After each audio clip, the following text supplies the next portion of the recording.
Agora na Rádio Câmara, painel eletrônico.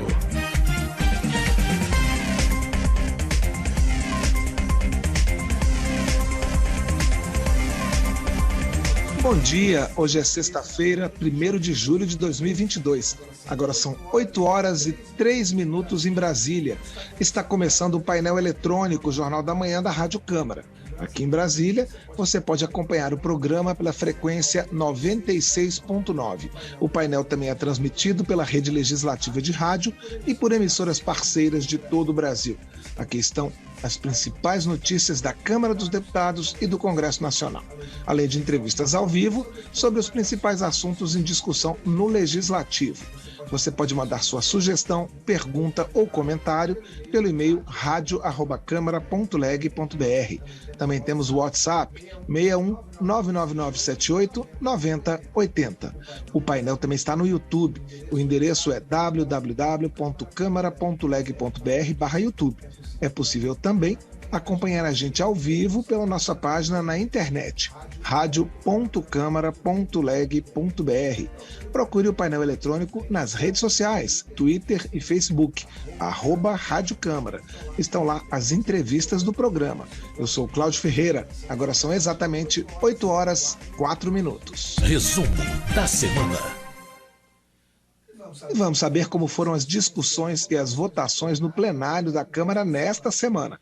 Quem faz um apanhado dos trabalhos é a editora-chefe da Rádio Câmara, Ana Raquel Macedo. Ana, vamos ao primeiro destaque, que é empréstimo consignado, um assunto que mobilizou os internautas nas redes sociais aqui durante muito tempo. Bem-vinda. Obrigada, Cláudio Ferreira, também aqui quem acompanha a gente nesse resumo. É isso mesmo, Claudinho, essa medida provisória 1106, ela mexe com crédito consignado e a gente aqui nas nossas transmissões ao vivo, na Rádio Câmara, vinha observando vários internautas pedindo a votação dessa medida provisória, Claudinho, e os deputados aprovaram essa MP nessa semana e ela permite, em linhas gerais, o seguinte, ela permite que o empréstimo consignado ele possa também ser usado por quem recebe o Auxílio Brasil e por quem recebe o benefício de prestação continuada, o BPC, e ela aumenta a margem do empréstimo consignado para trabalhadores com carteira assinada, para servidores públicos, para pensionistas, para aposentados. O relator, o deputado Bilac Pinto, do União de Minas Gerais, ele fez algumas modificações no texto original da medida provisória, e aí o que foi aprovado nessa semana pelos deputados prevê o seguinte: prevê que a margem consignada, que é aquela margem ali que você pode comprometer do seu salário, ou da sua aposentadoria, ou da sua pensão, para poder fazer esse empréstimo consignado junto a uma instituição financeira, e com isso, como a instituição ali tem o crédito, tem o pagamento garantido todo mês, descontado desse benefício ou desse salário recebido pelo trabalhador ou aposentado, a possibilidade dos juros são menores, os juros são menores. Por isso, essa vantagem do empréstimo consignado. E aí, a margem consignada aumentando, a pessoa ela consegue pegar um empréstimo maior. Então, no caso de aposentados, trabalhadores com carteira assinada, pensionistas, servidores públicos, a margem ela passa de 35% para 40%. Para quem recebe o BPC ou a renda mensal vitalícia ou ainda também ali benefício ali do INSS, né, aposentado do INSS, essa margem passa de 40% para 45%. Então, você tem ali um grupo de trabalhadores com a margem em 40%, o outro com a margem em 45%, mas aí, em ambos os casos, Claudinho, a gente tem que 5% disso é para a margem consignável, para empréstimos ali com o cartão de crédito, para operações com cartão de crédito. No caso de quem recebe o Auxílio Brasil, a margem do consignável fica em 40%. Essa medida provisória, como eu disse, né, ela já vinha sendo pedido, cobrada a votação dela por muita gente, inclusive na interação aqui com os canais de interação da Câmara dos Deputados, incluindo aí as nossas transmissões ao vivo de jornais e também ali no caso do plenário, as transmissões ao vivo no canal da Câmara no YouTube.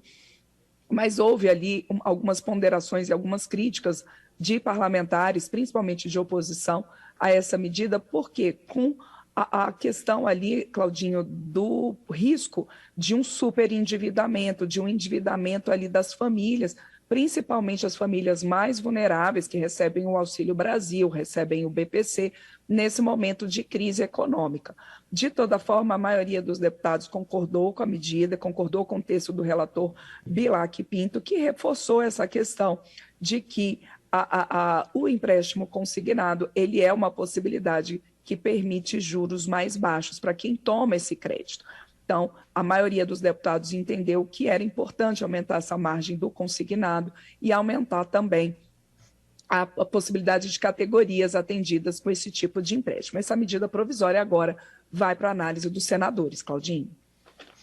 Ana, outra aprovação que tivemos nesta semana foi do Plano Nacional do Esporte, não é isso?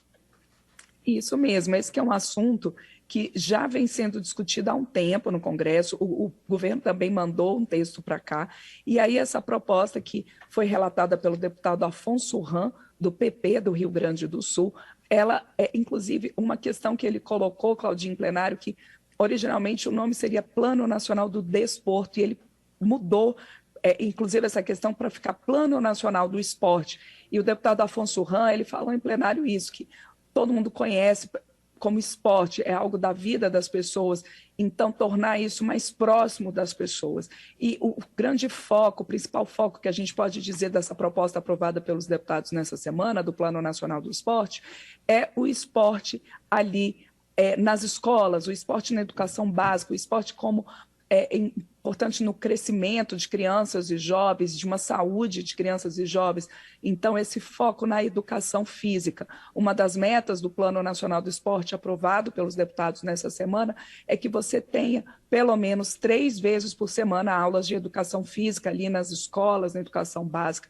Que você tenha também parte ali, 30% dos recursos arrecadados para o esporte por meio de loterias, que 30% desses recursos possam ser investidos na prática esportiva de jovens e adultos, no financiamento do esporte na educação. Então, esse foco bastante forte do Plano Nacional do Esporte, nessa questão do esporte ali para o crescimento de jovens, de adultos, na construção de uma vida mais saudável.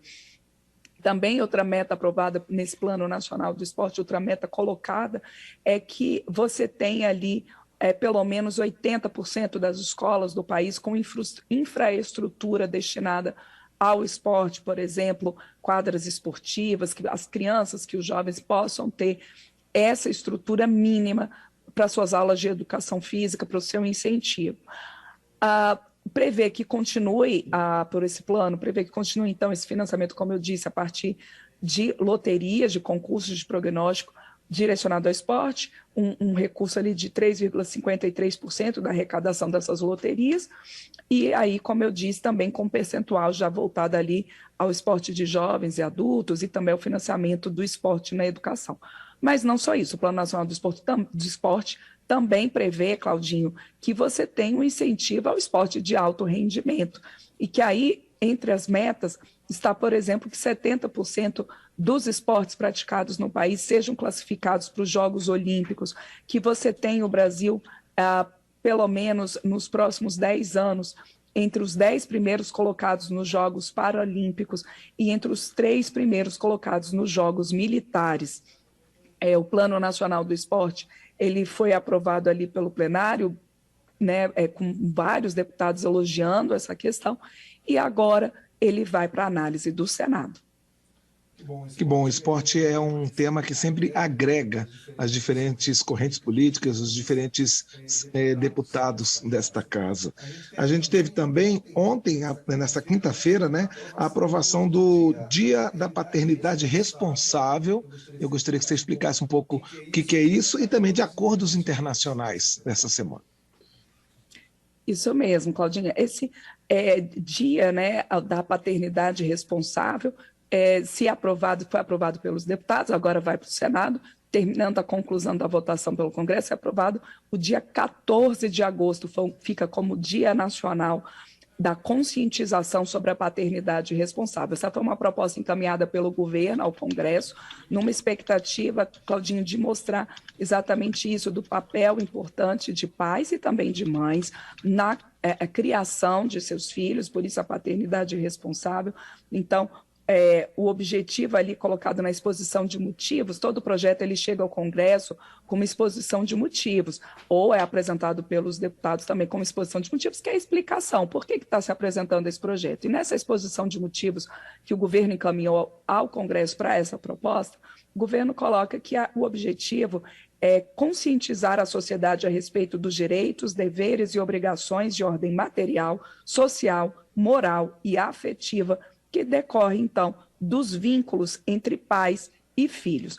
Originalmente, o governo ele sugeria, Claudinho, que esse dia fosse em maio, mas a relatora da proposta, a deputada doutora Soraya Manato, do PTB do Espírito Santo, ela propôs que ficasse, então, no dia 14 de agosto, para ficar mais próximo do Dia dos Pais, que já é comemorado ali no segundo domingo de agosto todo ano. Então, fazer essa associação com o Dia dos Pais. Isso, então, foi uma proposta aprovada de forma simbólica pelo plenário nessa semana. Apenas o Partido Novo, como já tem acontecido em diferentes votações que tratam de criação de dias, o Novo se colocou contra, porque o partido entende que a criação de dias não é suficiente para você trazer essa questão, nesse caso específico, da paternidade responsável e outras questões relacionadas a dias para o Novo. É preciso você pensar em outras propostas e políticas públicas e o partido acha que não é o caso de você fazer uma lei sobre isso. Mas, como eu disse, a proposta ela foi aprovada de maneira simbólica pelos deputados, sem questionamentos ali pela ampla maioria, e agora vai ao Senado. Os deputados também aprovaram nessa semana 2 acordos internacionais, um deles prevendo que possa ser instalado aqui no Brasil o escritório da OCDE, que é a Organização para a Cooperação e Desenvolvimento Econômico, com a possibilidade ali de uma série de isenções fiscais e tributárias para quem participa desse escritório no Brasil e para o próprio escritório. O Brasil ele ainda não faz parte da OCDE, que é esse grupo de países mais ricos do mundo, de pouco mais ali de 30 países mais ricos, incluindo ali Estados Unidos, Alemanha, Austrália, Inglaterra, Suécia. O Brasil está pleiteando a sua entrada na OCDE, e aí a justificativa desse acordo, que foi assinado ainda em 2017, e agora todo acordo internacional ele precisa ser confirmado pelos deputados e pelos senadores, a expectativa é de que essa aprovação ela possa também facilitar essa entrada do Brasil na OCDE. Mas essa proposta, esse acordo internacional, ele não foi aprovado sem questionamentos, porque, por exemplo, alguns parlamentares levantaram a questão de que, bom, se a gente ainda não faz parte da OCDE, se o Brasil ainda não integra a OCDE, não seria o caso ainda de prever isenções fiscais, tributárias e a instalação desse escritório aqui, equiparando os benefícios, né, dessa instalação a de outros escritórios, por exemplo, de escritórios de organismos das Nações Unidas, como o Unicef, que sim, já tem uma participação formal do Brasil. Apesar desse questionamento, o acordo foi aprovado e ali colocando alguns deputados até prevendo algumas, querendo que houvesse mudanças no acordo, mas foi explicado que no caso de acordos internacionais, o Congresso ele só pode ratificar, quer dizer, confirmar ou rejeitar. Você não pode mudar o texto do acordo que foi assinado, né, pelo governo com ou um organismo internacional ou outro país. Ainda falando de acordos, foi aprovado também um acordo de cooperação técnica entre o Brasil e Uganda, que é um país na África, e ali prevendo a cooperação em várias áreas, como agricultura, energia, mineração. Esses acordos internacionais também ainda tem que passar pelo Senado. Ana Raquel, para a gente terminar o nosso rescaldo, a gente sai um pouquinho do plenário para falar de lei de diretrizes orçamentárias. Isso.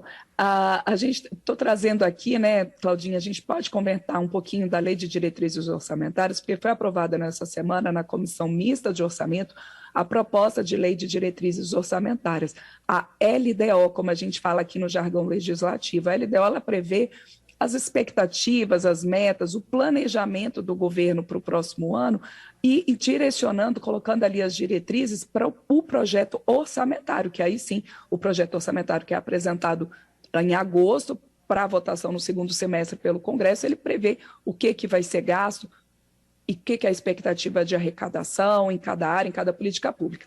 Essa proposta que foi aprovada na semana pela Comissão Mista de Orçamento e que ainda precisa de votação pelo plenário do Congresso, ela prevê as diretrizes, quer dizer, as sinalizações. E o relator, o senador Marcos Duval, do Podemos do Espírito Santo, ele fez algumas modificações na proposta encaminhada pelo governo, entre elas, e essa causou polêmica ali na Comissão Mista de Orçamento, entre elas a previsão de obrigatoriedade de execução das chamadas emendas de relator, as chamadas RP9. O senador Marcos Duval colocou que entende que haja ali questionamento sobre a transparência na aplicação desses recursos, que são recursos indicados pelo relator do orçamento lá na frente para a execução pelos ministérios, pelo governo. Ele entende que haja questionamentos sobre transparência, mas ele incluiu ali no seu relatório questões numa tentativa de ampliar a transparência e na avaliação do senador Marcos Duval, relator da LDO, a própria impositividade da execução das emendas RP9 traz mais transparência, porque o governo, na avaliação dele, não vai ter que fazer um chamado, como alguns dizem, que toma lá da cá, ou negociações, porque vai ter que executar. Essa questão, esse ano, são previstos 16 bilhões e meio de reais para essas emendas de relator no orçamento de 2022. Para 2023, quando chegar a lei orçamentária anual, é uma expectativa aí de que essas emendas possam chegar a 19 bilhões de reais. Além disso, além das outras diretrizes colocadas nessa proposta de LDO aprovada pela Comissão Mista de Orçamento nessa semana, a gente tem o apontamento ali da possibilidade de reajuste salarial para as carreiras de policiais federais, rodoviários federais, policiais penais, e também para as carreiras de policiais aqui do Distrito Federal, Polícia Civil, Polícia Militar e Bombeiros Militares do Distrito Federal. E também o relator, ele reviu a previsão de inflação para o ano que vem, as indicações, e que com isso altera o chamado teto de gastos, que é o limite ali que o governo pode gastar todo ano. Então, essas foram as linhas gerais. A gente lembra aqui, já encerrando o nosso resumo, Claudinho, que sem a aprovação da LDO, o Congresso não pode entrar em recesso no fim do ano, recesso parlamentar previsto ali entre 18 de julho e 31 de julho, mas para entrar em recesso, os parlamentares têm que votar a LDO. E por isso, então, com essa aprovação da Comissão Mista de Orçamento, a expectativa é de que nos próximos dias o Congresso possa, então, analisar e votar a Lei de Diretrizes Orçamentárias. Obrigado, Ana Raquel Macedo, editora-chefe da Rádio Câmara, por esse panorama e até uma próxima vez. Até mais, Claudinho, e também para quem acompanha a gente aqui no resumo da semana, inclusive a nossa rede legislativa de rádio e as nossas rádios parceiras, como a Rádio Canaã FM de Taubaté, em São Paulo. Agora são 8h20 em Brasília. Integrantes da Comissão de Cultura da Câmara estão em Salvador para participar das comemorações da independência da Bahia. As celebrações pelo 2 de julho voltam a acontecer nas ruas da capital baiana após 2 anos paralisadas por causa da pandemia da Covid-19. A Comissão de Cultura promove nesta sexta-feira um debate com historiadores, escritores e educadores sobre o bicentenário da independência da Bahia, que vai acontecer em 2023. O evento faz parte da série de encontros denominada Expresso 168, realizada pela Comissão da Câmara desde 2013, para discutir a política cultural brasileira. A coordenadora do evento, deputada Alice Portugal, do PCdoB da Bahia, já está na linha conosco para falar sobre esse tema. Bom dia, deputada. Muito bom dia, é um prazer falar com a Rádio Câmara nesse dia que antecede o início das comemorações do bicentenário da independência da Bahia. Deputada, nós que agradecemos pela sua participação aqui no painel eletrônico, e eu, como não baiano, minha primeira curiosidade é saber por que a Bahia tem uma independência diferente do resto do Brasil. A gente teve um seminário essa semana aqui na Câmara sobre o bicentenário da independência do Brasil. Eu queria que você explicasse resumidamente qual é essa diferença, o que é essa independência da Bahia. Bom, olha, em 7 de setembro, é a data consagrada para as comemorações da independência do Brasil. Em 1822 foi proclamada, formalmente, a independência do jugo português. Porém, a conquista da independência plena do Brasil demandou de lutas em várias localidades do país, onde insistia-se com a presença de tropas portuguesas e onde o colonizador resistia contra a separação da colônia dos interesses, especialmente comerciais. E como dizia Padre Anchieta, os portugueses não queriam bem ao Brasil, queriam os bens do Brasil, né? E, obviamente, nós, aqui na Bahia, tivemos talvez a mais expressiva das batalhas, a batalha final, porque após o 7 de setembro de 22, os portugueses persistiram, né? E a ausência praticamente total de um exército brasileiro estruturado e treinado, né? Permitiu que essas tropas obrigassem a população a tomar para si a tarefa de consolidar a independência e expulsar do território nacional as guarnições portuguesas. Então, as batalhas foram cruentas. As batalhas aqui na Bahia, elas se deram de uma maneira que houve um levante em armas contra os portugueses e participaram disso brasileiros natos, indígenas, negros com a expectativa da abolição, né? E sem dúvida alguma, mesmo portugueses aqui residentes que não aguentavam a escorcha dos impostos, né? E participaram desse processo. Então, essa batalha tem todos os seus capítulos desenhados na historicidade oral e hoje acadêmica do nosso povo, né? Nós temos os heróis destacados, entre eles Luiz Lopes, João das Botas, Joana Angélica, uma religiosa que impediu a entrada de tropas do convento onde ela guardava revoltosos, e as tropas portuguesas sobre ela passaram na avenida que hoje tem o seu nome, num convento, em que hoje é uma das unidades da Universidade Católica de Salvador. Maria Quitéria, a mulher que vestiu-se de soldado e foi para a frente de batalha, hoje é considerada, foi uma exemplar guerreira, está no livro dos heróis e heroínas nacionais, por mim colocada. Maria Quitéria, ela hoje é patronesse, né, do Exército Brasileiro. E isso tudo passa também pelo objeto popular das mulheres itaparicanas, da ilha de Itaparica, né, que seduziam falsamente os portugueses e, sob as suas saias de baianas, né, estavam lá os punhais. Tropas vieram também de Alagoas, os encourados aqui da região do sertão baiano, especialmente de Pedrão. Então, essas batalhas se deram em uma larga área, começadas no dia 25 de junho, no Rio Paraguaçu, em Cachoeira, que era um expressivo porto, ainda um porto de entrada dos navios que municiavam de alimentos Salvador, pegando das produções do Recôncavo, e fazia o transporte da cana-de-açúcar, que sustentava boa parte da economia brasileira à época. Então, ali as naus estavam ancoradas, invadiram Cachoeira, mataram um soldado, e o povo invadiu com paus e pedras 3 navios, afundaram os navios, e essa luta veio pelas estradas do Recôncavo até chegar na estrada de Pirajá, aqui em Salvador, e terminar no Campo Grande, que é o Largo 2 de Julho, passando pelo Corredor da Vitória, cantado, né, por Moraes Moreira. Então, é uma história que nós conhecemos as pedras do caminho. E foi com essa batalha, a Batalha do 2 de Julho de 1823, por isso, quando os portugueses foram expulsos da Bahia, né?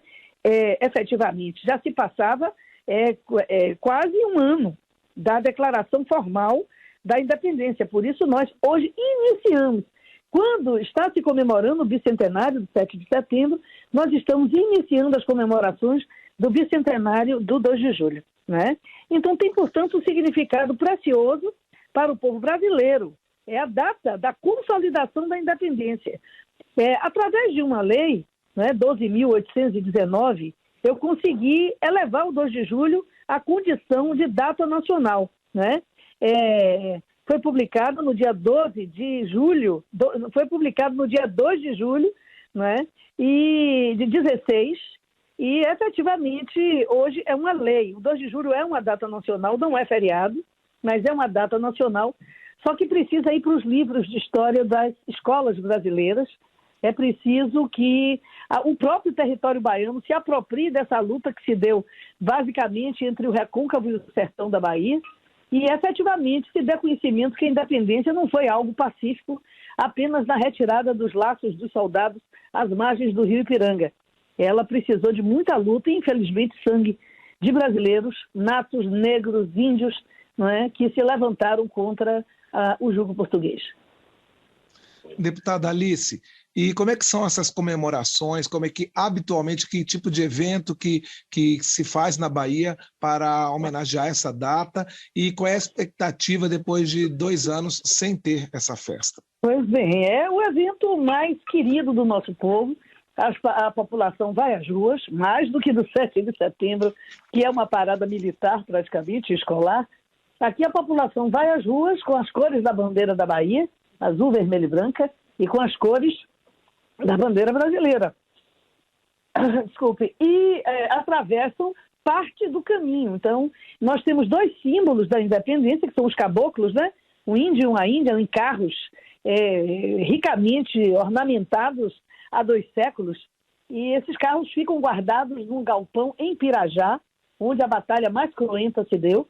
E eles são trazidos pela população, pelos guardiões desses caboclos, até o Largo da Lapinha. Isso é muito longe, viu? É muito longe. Percorrendo o caminho dos guerreiros. No Largo da Lapinha eles têm um outro abrigo belíssimo, não é? Que é apenas para a guarda dos caboclos, ao lado da Igreja da Lapinha. Ali faz-se o hasteamento da bandeira, se coloca flores nas estátuas dos heróis. E de lá até o Pelourinho, o terreiro de Jesus, as autoridades comandam o desfile e sai sempre o governador, o prefeito da cidade na primeira ala do desfile e o povo atrás. E isso se mistura com cultura, com política. Então, esses encourados da região de Pedrão, eles vêm a caráter vestido com suas roupas de vaqueiros. Tribos indígenas vêm com sua representação, tribos ainda hoje aldeadas, né? E aí a opinião da Bahia floresce nesse desfile, passando pelas casas. As casas são decoradas, as crianças são vestidas de caboclos, de indígenas, de Maria Quitéria, com a fantasia dos heróis. É a maior festa, é a grande festa. Deputada, e o que está sendo planejado para o bicentenário, né, que vai se comemorar em julho do ano que vem? O que vocês estão pensando? Que tipo de comemoração especial? O governo do Estado sempre tem asseverado a necessidade de que isso precisa ser popularizado, né? Cada vez mais para o Brasil. Então, uma série de comemorações, de seminários, de interações acadêmicas, de comprovações históricas, porque haviam os teóricos da monarquia que apenas davam o crédito a Pedro I em relação a essa independência, a uma rebeldia real, e não levavam em consideração o levante dos nossos povos, quer seja no Pará, quer seja no Maranhão, quer seja aqui na Bahia, que foi a batalha final, né? Então, isso é evidente que passa pela afirmação dessa participação popular na conquista da independência do Brasil e, ao mesmo tempo, grandes comemorações escolares, concursos escolares. Então, tem uma série de iniciativas que envolvem também memoriais que perpetuem essa história de grande importância para a independência e para o simbólico da nacionalidade brasileira. Deputada, para a gente encerrar, eu queria que a senhora falasse sobre o debate, esse debate que vai reunir historiadores, escritores e educadores. Qual é a sua expectativa? O que é que vai ser discutido? Eu imagino que esses temas históricos da comprovação, né, essa reafirmação de que a independência do Brasil não foi só lá nas margens do Ipiranga, que outros temas vão permear esse debate? Essa polêmica nacional acerca da importância dessa data, né? Os detalhes da batalha, porque os historiadores hoje conseguiram mitigar boa parte dessas batalhas, né? Os personagens, mulheres, especialmente, muitas mulheres, impressionante a quantidade de mulheres que ainda não têm o seu nome inscrito no rol dos heróis, e, efetivamente, desvendar, mostrar através da TV e Rádio Câmara a importância do Brasil conhecer a si próprio. Eu acho que esse é o grande legado que esse Expresso 168 da Comissão de Cultura, que eu tive a honra de presidir por 2 vezes, poderá deixar na manhã desse 1º de julho. Deputada Alice Portugal, PCdoB da Bahia, falando com o painel eletrônico sobre as comemorações do 2 de julho, a independência da Bahia. Deputada, muito obrigado pela sua participação aqui no programa e boa sorte nessas comemorações que devem se estender até 2023. Muito obrigada, eu agradeço, né? E aqui na Bahia a gente diz que nasce o sol ao 2 de julho, brilha mais que no primeiro, é sinal que nesse dia até o sol é brasileiro. E que nunca mais o despotismo regerá nossas ações, que com tiranos não combinam brasileiros corações. Esses são os versos do hino ao 2 de julho e que nós estaremos, não é, com certeza daqui a pouco entoando. E amanhã, durante todo o dia. Muito obrigada. Um abraço, deputada. Muito obrigado. Bom fim de semana. Agora são 8h33 em Brasília. Setor de biocombustíveis defende incentivos fiscais como estratégia contra a alta do petróleo. O repórter Murilo Souza acompanhou discussão sobre a PEC que muda regras para o setor. Entidades do segmento de biocombustíveis reunidas na Câmara dos Deputados foram unânimes ao afirmar que o Brasil deve aproveitar a alta nos preços da gasolina e do diesel para apostar no potencial próprio de geração de combustíveis a partir de fontes renováveis, como soja e milho. Eles defenderam a aprovação de uma proposta de emenda à Constituição, já aprovada pelo Senado, que assegura, pelos próximos 20 anos, vantagens econômicas para a produção de biocombustíveis, como etanol, biodiesel, diesel verde, bioquerosene e biometano. Diretor superintendente da União Brasileira do Biodiesel e Bioquerosene, Donizete Tokarski, participou do debate promovido pela Comissão Especial que analisa a PEC. Nós temos hoje uma capacidade industrial de produzir 13 bilhões de litros de biodiesel por ano, enquanto que esse ano nós devemos produzir cerca de 6 bilhões. Ou seja, a indústria está ociosa. Os empresários acreditaram no governo, investiram mais de 10 bilhões de reais nessas 55 indústrias esparramadas por todas as regiões do país em 15 unidades da federação. A composição do preço, com 10% de mistura, a participação do biodiesel está inferior aos 10%. Ou seja, é compatível a gente aumentar imediatamente essa proporção de biodiesel no diesel. Segundo a proposta, o Congresso Nacional deverá aprovar uma lei complementar a fim de assegurar aos biocombustíveis alíquotas de tributos mais vantajosas do que as aplicadas a combustíveis fósseis.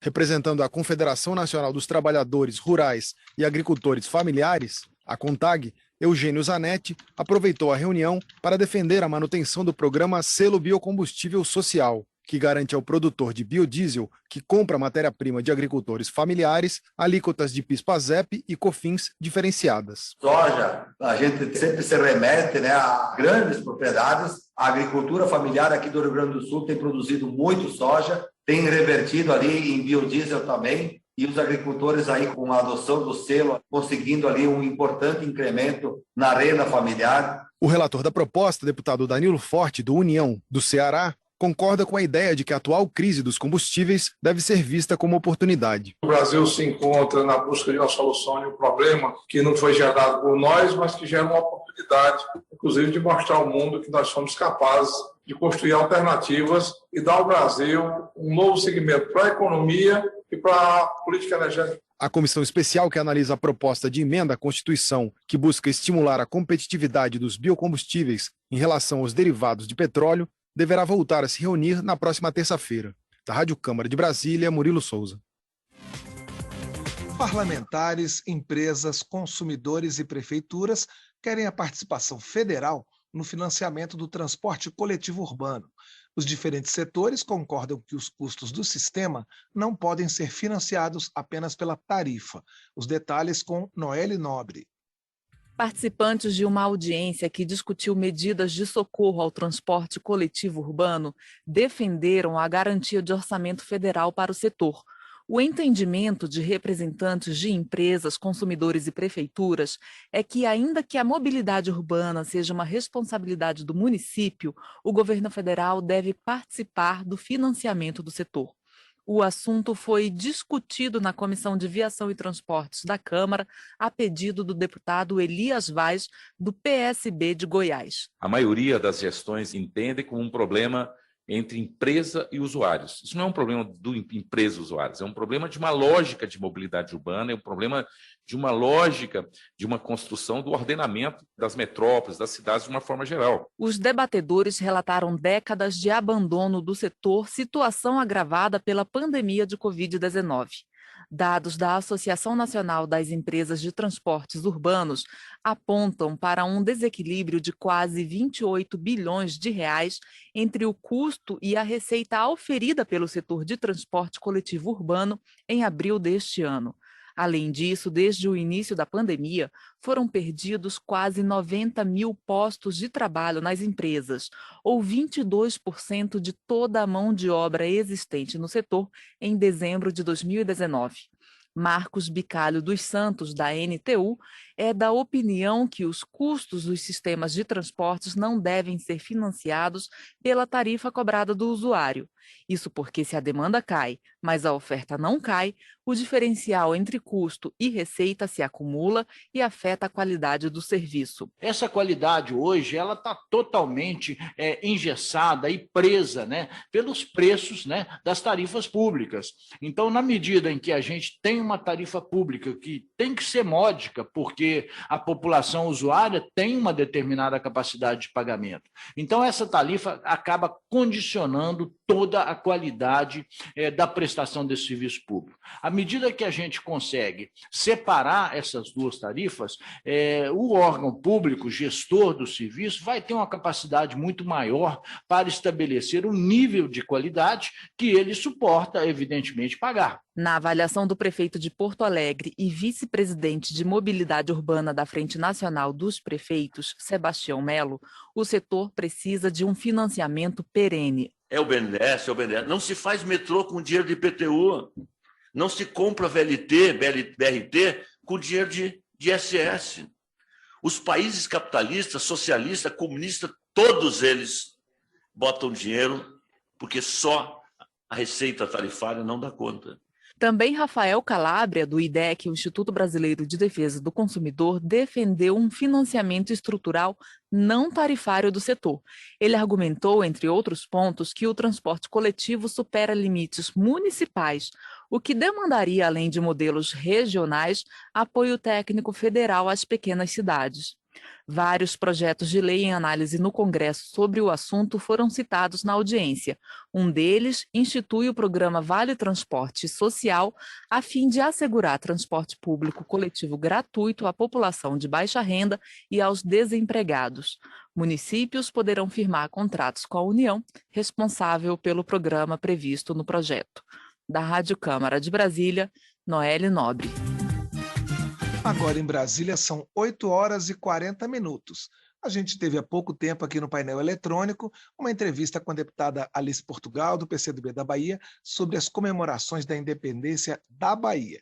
E o papel das mulheres no processo de independência do Brasil, às vezes silenciado nos livros de história, tem sido resgatado por pesquisadores e intelectuais. A participação feminina foi destaque em seminário realizado pela Câmara dos Deputados para marcar as comemorações do bicentenário da independência. A reportagem é de Lara Rage. As mulheres tiveram um papel importante no processo de independência do Brasil em 1822, embora a história de participação feminina nos eventos que levaram à separação de Portugal nem sempre seja lembrada. Em seminário realizado pela Câmara dos Deputados para marcar os 200 anos da independência do país, o envolvimento político das mulheres foi tema de uma mesa de debates.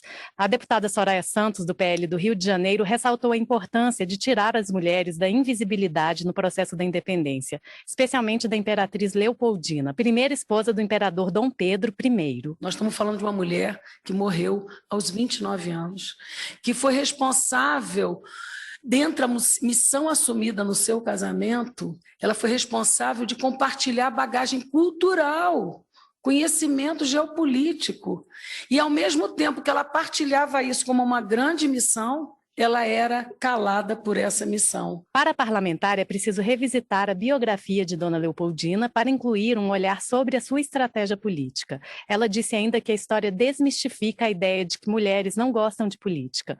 Professora da Universidade do Estado do Rio de Janeiro e autora de estudos sobre Dona Leopoldina, Maria Vasconcelos diz que o processo de silenciamento de mulheres na história, de que trata a autora Michelle Perrot, atingiu a imperatriz. Quando nós olhamos para a independência, nós vemos uma série de personagens homens. E a Imperatriz Leopoldina ela está colocada fora do acontecimento, justamente porque, como o Perrot coloca, ela é uma mulher que foi silenciada. Segundo ela, a memória sobre Leopoldina está condenada a aspectos de sua intimidade. Ela expôs e analisou uma série de cartas da imperatriz, mostrando como exercia influência sobre Dom Pedro I e como era temida por ele por conta da sua influência política e carisma. Doutor em História Ibérica, Paulo de Assunção afirmou que Amélia de Leutenberg, segunda esposa do imperador Dom Pedro I e imperatriz do Brasil entre 1829 e 1831, foi ainda mais apagada que Leopoldina. Segundo ele, ela foi uma eminência parda em todo o Segundo Império, influindo em Portugal, no Brasil e na corte francesa. E após o falecimento de Dom Pedro, foi responsável pela preservação da memória do imperador. Da Rádio Câmara de Brasília, Lara Raj. Trabalhadores ouvidos pela Comissão de Trabalho da Câmara afirmaram que resolução do Conselho de Previdência Complementar facilita a retirada de patrocinadoras de fundos de pensão. Entenda a polêmica na reportagem de Silvia Munhato. Representantes de participantes de fundos de pensão fechados, como são os de estatais, reclamam de uma resolução do Conselho Nacional de Previdência Complementar de março deste ano, que, na opinião deles, facilita a retirada dos patrocinadores desses fundos, que são as empresas empregadoras. Em audiência pública da Comissão de Trabalho da Câmara, o governo argumentou que a possibilidade de retirada já é prevista desde 2001, com a edição de lei complementar que detalhou o dispositivo constitucional e que a resolução apenas regulamentou a medida. O presidente da Associação Nacional dos Funcionários do Banco do Brasil, Augusto Carvalho, disse que a resolução gera insegurança, porque simplifica a retirada sem que haja um encontro de contas sobre as obrigações da patrocinadora com os participantes. Sérgio Canuto da Silva, representante dos trabalhadores da Enel, empresa do setor de eletricidade constituída após a privatização da Eletropaulo, diz que os empregados buscam evitar a anunciada retirada da empresa do fundo de pensão. Nós não concordamos de jeito nenhum com retirada de patrocínio. Retirada de patrocínio é um tapa na cara do trabalhador que contribuiu a vida inteira para tentar preservar o seu benefício, a sua vida lá na frente. O deputado Pompeu de Matos, do PDT do Rio Grande do Sul, questionou o governo sobre como será justificada a retirada de uma empresa de um fundo. Ou seja, a patrocinadora vai sair e assim sem nenhuma análise, sem nenhum estudo, sem nenhum exame. E se tem estudo, exame, quem vai fazer esse exame para ter a compreensão se é justo sair, se pode sair, se tem como sair, se tem saúde o plano e que o seu plano resiste com a saída da patrocinadora. Narlon Nogueira, subsecretário do Ministério do Trabalho e Previdência, disse que alguns pontos serão detalhados em uma norma operacional da Previc, Superintendência Nacional de Previdência Complementar, que ainda será editada, pois a resolução só vai entrar em vigor em outubro. Nogueira afirmou que a resolução faz parte de uma revisão de normas decidida em 2019 e que não traz inovações. Segundo Carlos Alves, da Previc, a resolução garante o pagamento dos benefícios por até 60 meses após a retirada dos patrocinadores. Eles também devem saldar as dívidas antes de sair. E os participantes também têm direitos. Ele pode aderir a um outro plano, um plano instituído, se for criado, pode transferir a sua reserva para um outro plano de benefício ou pode receber, fazer um resgate total ou parcial das suas reservas. Então, existe também essa garantia desse direito ao participante. Carlos Alves informou ainda que de 2016 a 2020, 1.085 patrocinadores saíram de fundos de pensão, mas outros 1.593 pediram a sua adesão. O presidente da Previ, Fundo do Banco do Brasil, Daniel André Stiller, disse que o banco não tem nenhuma intenção de sair do fundo. Ele afirmou que a Previ tem reservas de 250 bilhões de reais e que o fundo faz parte da política do Banco do Brasil para a retenção de talentos. Da Rádio Câmara de Brasília, Silvia Munhato. Agora, 8 horas e 47 minutos pelo horário de Brasília. A educação é uma ferramenta importante no combate à discriminação contra os idosos. No mês da campanha nacional de combate às agressões e abusos contra os mais velhos, a Comissão da Câmara dos Deputados, que trata dos direitos dessa parcela da população, debateu o tema com especialistas.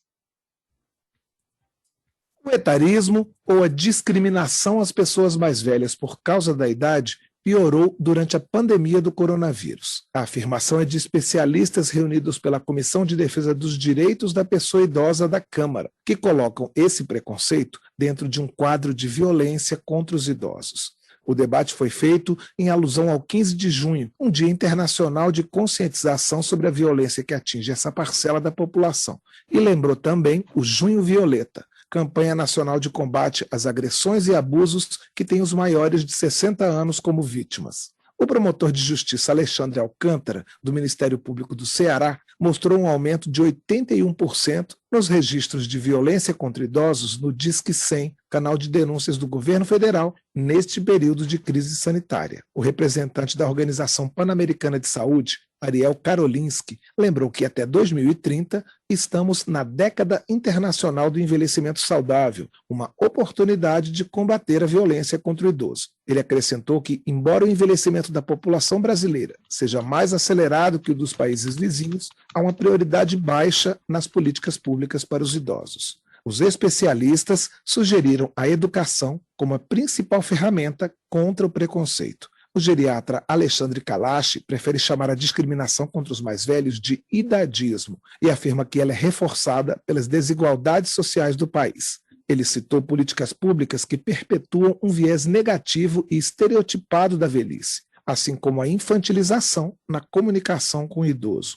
Para o presidente da Comissão do Idoso, deputado Denis Bezerra, do PSB do Ceará, a discriminação é um dos maiores desafios da população que envelhece. Estereótipos ligados à idade podem contribuir para que o idoso adote comportamentos de risco, como uma má alimentação, alcoolismo, tabagismo, prejudicando a saúde e encurtando a expectativa de vida. Faz parte de nosso trabalho na comissão lutar contra o etarismo em todas as suas formas, incluindo aquelas mais sutis. A coordenadora da Frente Nacional de Fortalecimento às Instituições de Longa Permanência, as ILPIs, Carla Jacomin, levou para o debate alguns exemplos do preconceito, quando, numa consulta médica, o profissional de saúde só se dirige ao acompanhante do idoso.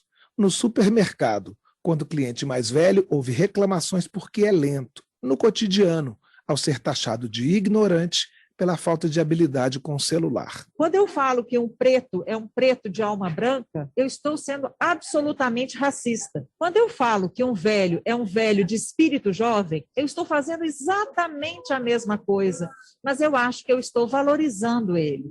Não, eu não estou valorizando ele, eu estou desqualificando a velhice dele. Eu não sou velho, eu tenho juventude acumulada. E a gente vai criando, então, todos os eufemismos para evitar assimilar a velhice como uma parte natural e desejável da vida. Renato Gomes, da Secretaria Nacional de Promoção e Defesa dos Direitos da Pessoa Idosa, falou das ações do governo federal para conscientizar a sociedade sobre o respeito e a valorização dos idosos. Ele apontou os impactos negativos do uso das redes sociais de forma inadequada. Os chamados memes, das redes sociais acabam reforçando a discriminação e o estigma, sobre o processo do envelhecimento que deve, sobretudo, ser reconhecido como um fenômeno natural da vida. Infelizmente, por conta de uma construção aí histórica, social, nós acabamos tendo essa concepção equivocada sobre o que de fato é o envelhecimento. O representante do governo federal informou que está sendo planejado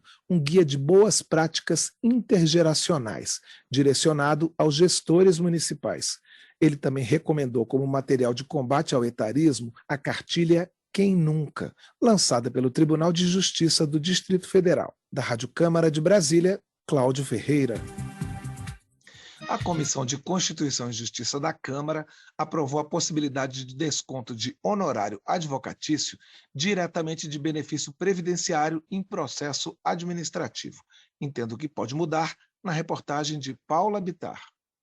Uma proposta aprovada pela Comissão de Constituição e Justiça da Câmara autoriza o desconto dos honorários do advogado diretamente do benefício previdenciário recebido pelo cliente em processo administrativo. De acordo com o texto aprovado, o desconto não poderá ultrapassar o limite de 30% do benefício.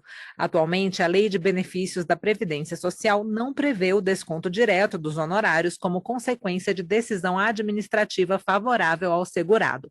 O relator na CCJ, deputado Ricardo Silva, do PSD de São Paulo, considera o projeto um divisor de águas para a advocacia previdenciária e para o segurado, por dar a opção de ele contratar advogado desde a esfera administrativa do processo. Hoje o segurado ele vai até o INSS e, se ele quiser estar acompanhado de um advogado, ele não tem como pagar o honorário para o seu advogado, porque não há o desconto desse honorário.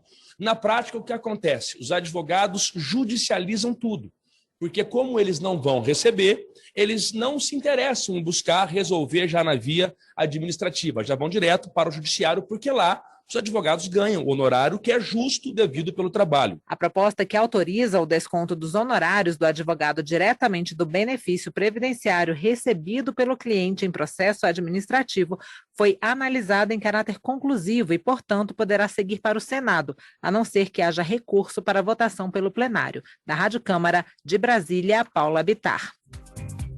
Agora são 8h53. Vamos a mais um episódio do quadro Conversa de Elevador, apresentado pelo nosso colega Humberto Martins, que conversa com a psicóloga Marta Vieira. Hoje eles falam sobre a escritora Nélida Pinhon. Vamos ouvir. Humberto, tudo bom? Tudo bom, Marta. Humberto, hoje eu achei nas minhas coisas um conto da Nélida Pinhon, I Love My Husband, o conto dela. E um conto lindo, maravilhoso. E eu lembrei de você, você teve um encontro com Nélida, não foi? Olha, foi uma coisa tão interessante. Você sabe, minha filha era pequenininha e estava no Rio de Janeiro com minha esposa e minha sogra. E ela começou a passar mal, passava mal. E a minha mulher só confiava no Dr. Lisboa, aqui em Brasília. Resultado, lá veio ela com a minha sogra, voltando para Brasília. Nesse voo, minha sogra olhou e falou assim, não acredito, eu sentei do lado da Nélida Pinhon. Mas ficou... Grande escritora. Ficou toda sem graça, falou, não, vou ficar quietinha aqui no meu canto. E minha filha tinha passado muito mal, tinha ficado muito tempo em jejum. Nisso serviram a comida no avião. E a minha sogra dispensou, falou, não vou pedir nada não, porque... ela não está podendo comer, então não vou forçar a barra e tal. Nisso, minha filha viu um pão na bandeja da Nélida e deu um salto, agarrou o pão e assim, com a sofreguidão, colocou na boca e começou a comer. A Nélida achou aquilo uma gracinha e riu e veio conversando com a minha sogra, a partir daí até o final da viagem. Um dia, eu comecei a trabalhar num projeto chamado Quando Eu Era Criança, que a ideia era o seguinte, você conversar com grandes escritores para ver como que eles... Trabalham, como eles escrevem, como eles criam. Como eles começaram a gostar de ler e de escrever. Porque muitas vezes você tem aquela ideia mitológica, assim, do um grande escritor é um ser inatingível. Já nasceu sabendo, é um mágico, né? Esquece que a pessoa... Como é que ela foi despertada para a leitura, né? Esquece que a pessoa também trabalha aquilo, né? Aquilo não sai espontaneamente de graça. E aí eu fui entrevistar a Nélida. Aí eu lembrei essa história, a Nélida, meu Deus do céu, era sua filha? Eu falei, era minha filha que atacou o seu pão. Aí ela falou, não, mas eu não tenho problema nenhum, é uma gracinha, porque a Nélida é uma pessoa fantástica, né? E aí, nessa conversa com ela, eu falei assim, então essa conversa que eu vou ter com você é para um público mais ou menos de 7, 8 anos, por aí. Incrível. Ela modulou a maneira dela de falar para uma criança. A entrevista foi linda. E aí, com isso, ela ia lançar um livro. Eu falei assim, Nélida, eu vou levar minha filha, que agora está grandona, para encontrar você no lançamento. Aí chegamos lá no lançamento, tinha um livro dela que se chama O Pão de Cada Dia. Olha! Aí eu peguei esse livro e eu cheguei para a Nélida e falei assim, Nélida, a gente só se falou por telefone, eu sou Humberto, essa aqui é minha filha que roubou o teu pão. Ela, meu Deus, ela fez uma dedicatória linda e a gente, a partir daí, ficou com Nélida no coração. E é uma escritora fantástica. Né? Ela é muito minuciosa, muito cuidadosa no texto, né? Não, você vê, foi a primeira, pelo menos até agora, a única mulher que foi premiada com o prêmio Príncipe de Astúrias na Espanha. Ela é uma pessoa assim, quando você lê o texto dela, você nota que ela é quase uma escultora, sabe? Aquele negócio, cada frase tem um sentido. Cada palavra foi escolhida, né? Não é uma coisa acidental, sabe? Não é assim um brainstorming, falei, saiu. Não, é uma coisa muito cuidadosa. E o escritor tem, assim, vários problemas, né? Ele tem que enfrentar, primeiro, um editor que queira publicar o texto dele. Ele enfrentar a própria autocrítica, né? Depois tem os críticos que ele tem que enfrentar.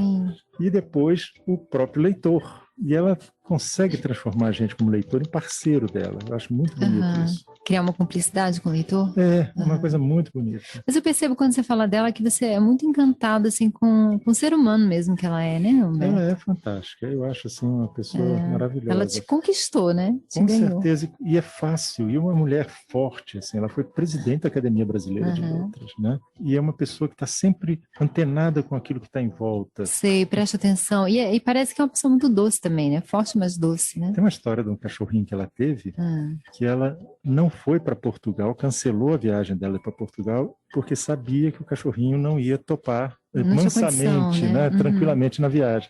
E ela só viajou depois que o cachorro morreu.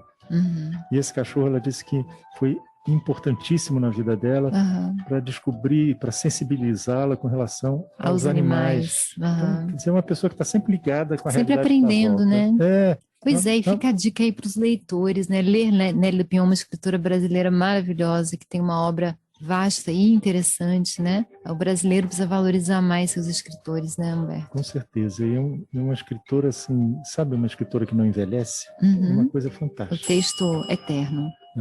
Marta, chegou o nosso andar. Tá joia, Humberto. Até a próxima. Até a próxima. Você ouviu Conversa de Elevador, com Humberto Martins e a psicóloga Marta Vieira. Agora são 8h59. O painel eletrônico desta sexta-feira, 1º de julho, está terminando. O programa teve a apresentação de Cláudio Ferreira, produção de Carmen Fortes e Marcos Brito. Trabalhos técnicos, Bebiano Nunes, Gilson Ribeiro, Antônio Marcos e Gilmar Nunes. Edição de Ana Raquel Macedo e Marcelo Larcher. O diretor executivo da Secretaria de Comunicação e Mídias Digitais é Luiz Otávio Veríssimo. Secretário de Comunicação, deputado Acácio Favacho. Secretário de Mídias Digitais, deputado Alex Santana. Você acompanha outras informações sobre as atividades da Câmara ao longo da nossa programação. O painel eletrônico está de volta na segunda-feira, às 8h. Que todos tenham um ótimo fim de semana. Você acabou de ouvir Painel Eletrônico.